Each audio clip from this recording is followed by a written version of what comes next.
Sa Kabataang Pilipino, tula ni Dr. Jose Rizal. Kung mabubuhay si Jose Rizal ngayon, magiging proud kaya siya sa kabataang Pilipino? Sa panahon ng social media, artificial intelligence at mabilis na pagbabago ng mundo, paano kaya susukatin ni Rizal ang tunay na halaga ng isang kabataan? Sapat na ba ang matataas na marka? Sapat na ba ang pagiging sikat? Sapat na ba ang pagkakaroon ng diploma? O may mas mataas pang tungkulin ang kabataan? Marahil isa ito sa mga tanong na nais sagutin ng tulang ating tatalakayin ngayon, ang isa sa pinakatanyag at pinakamahalagang akda ni Jose Rizal. Pero bago yan, balikan natin ang kaligirang pangkasaysayan. Isinulat ni Jose Rizal ang tulang ito noong 1879. 15 taon lamang siya noon. Nagwagi ang kanyang tula sa isang paligsahan ng Liceo Artistico Literario sa Maynila. Ngunit upang maunawaan ang tunay na mensahe nito, kailangan nating balikan ang kalagayan ng Pilipinas noong panahon ng Kastila. Noon, maraming Pilipino ang walang pagkakataong makapag-aral. Ang mga matataas na posisyon ay karaniwang napupunta sa mga Espanyol. May diskriminasyon, may hindi pagkakapantay-pantay, at maraming Pilipino ang itinuturing na mababa ang kakayahan. Kaya nang isulat ni Rizal ang tulang ito, hindi lamang siya pumupuri sa kabataan. Ipinapaalala niya na ang edukasyon ang magiging susi upang mabago ang kapalaran ng bayan. Para kay Rizal, ang tunay na laban ay laban sa kamangmangan. Itaas ang iyong noong aliwalas. Mutyang kabataan, sa iyo ang paglalakad. Bigay ng Diyos na tanging liwanag, ay pangitawin mo pag-asa ng bukas. Sa unang saknong, tinatawag ni Rizal ang kabataan bilang mutyang kabataan. Mapapansin na agad niyang itinataas ang dignidad ng kabataang Pilipino. Sa panahong maraming Pilipino ang minamaliit ng mga mananakop, ipinapaalala ni Rizal na may taglay na liwanag ang bawat kabataan. Ang liwanag dito ay hindi simpleng pag-asa. Bagkus ito ay simbolo ng karunungan, ng edukasyon, at ng kamalayan at katotohanan. Parang sinasabi ni Rizal na huwag mong isipin na mababa ka, may kakayahan kang maging dakila. Ikaw ay bumaba o katalinuhan, puso naming ay na naghihintay. Magsahangin ka nga't ang aming isipay, moroon sa kataasan. Dito ay nananawagan si Rizal sa katalinuhan. Hindi niya tinatawag ang kayamanan, hindi niya tinatawag ang kapangyarihan, at hindi niya tinatawag ang impluensya. Ang tinatawag niya ay ang karunungan.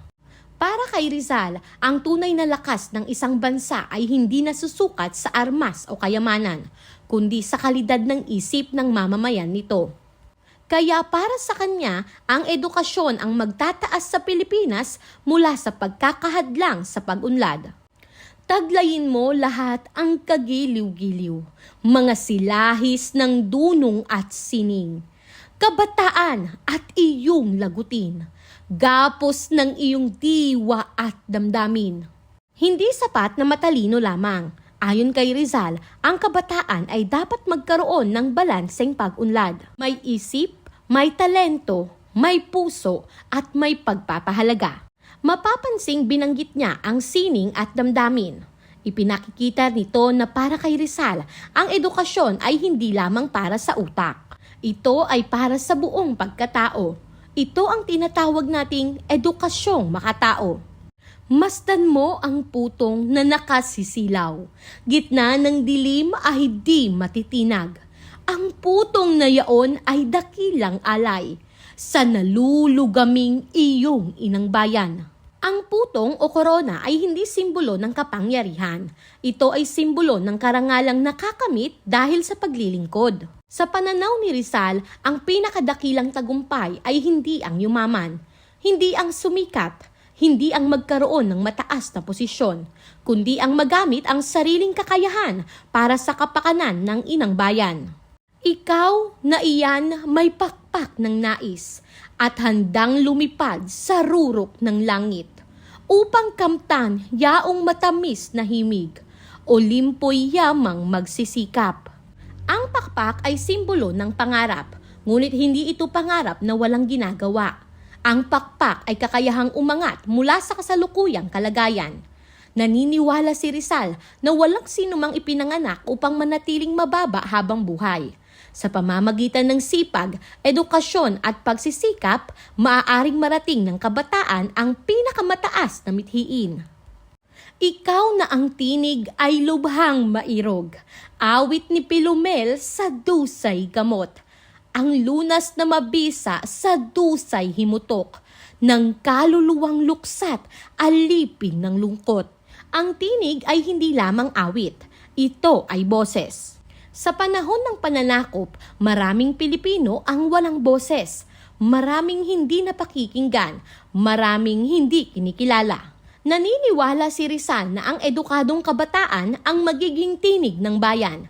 Sila ang magsasalita para sa katotohanan, sila ang magtatanggol sa tama. Ikaw na ang diway matalas makinang, bunga ng palaging pakikipaglaban. Kaluluwang sumapit sa iyong hantungan, ilipad ang nagiging palay hanggang buhay. Ito ang isa sa pinakamahalagang bahagi ng tula.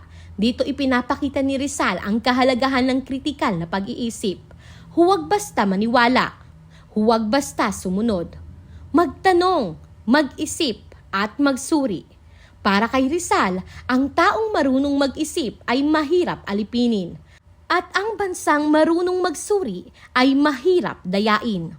At ikaw, o diwang mahal ni Apeles, na sinuyo sa wika ni Pebong Marikit, kilos o sa isang putol na lonang makitid, ang nagsalin ng kulay at ganda ng langit. Si Apeles ay isang tanyag na pintor ng sinaunang Gresya. Bakit siya binabanggit ni Rizal? Dahil nais niyang ipakita na ang Pilipino ay may kakayahang makipagsabayan sa pinakamahusay sa mundo. Para kay Rizal, ang sining ay hindi dekorasyon lamang. Ito ay paraan upang maipahayag ang katotohanan, mapangalagaan ang kultura, at maipakita ang kagandahan ng bayan. Hayo na ngayon at papag-alabin mo saang apoy ng iyong isip at talino. Ang magandang ngalay ihasik sa mundo at ipabansagan ang dangal ng tao. Ito na ang direktang panawagan ni Rizal. Hindi sapat ang talino, hindi sapat ang talento, hindi sapat ang potensyal. Kailangan itong gamitin, kailangan itong isabuhay, kailangan itong ialay para sa kapakanan ng kapwa at bayan. O dakilang araw ng tuwa at galak, magdiwang na ngayon sintang Pilipinas. Magpuri sa bayang sa iyo'y lumingap, doon sa umakay sa iyo sa magandang palad. Sa huling saknong, ipinakikita ni Rizal ang kanyang pangarap. Isang bansang maunlad, isang bansang marangal, isang bansang kinikilala sa buong mundo. Ngunit hindi ito himala, hindi ito basta mangyayari. Ito ay bunga ng edukadong may dangal at makabayang kabataan. Para kay Rizal, ang edukasyon ay hindi lamang para magkaroon ng trabaho, hindi lamang para yumaman, hindi lamang para magkaroon ng titulo. Ang tunay na layunin ng edukasyon ay maging malayang mag-isip, makilala ang katotohanan, mahalin ang bayan at maglingkod sa kapwa. Ito ang edukasyong nais ni Rizal para sa kabataang Pilipino. Kapansin-pansin na hindi sinabi ni Rizal na ang kabataan ay otomatikong pag-asa ng bayan. Ang kanyang ipinakita ay ang kabataang may karunungan, may talento, may dangal at may malasakit sa kapwa. At handang gamitin ang kanyang kakayahan para sa ikabubuti ng bayan. Sila ang tunay na pag-asa ng bayan. Ngayon, nais kong iwan sa iyo ang tanong na ito. Kung si Jose Rizal ang haharap sa iyo ngayon, masasabi mo bang ginagamit mo ang iyong talino, talento at edukasyon upang maging bahagi ng pagbabago ng bayan?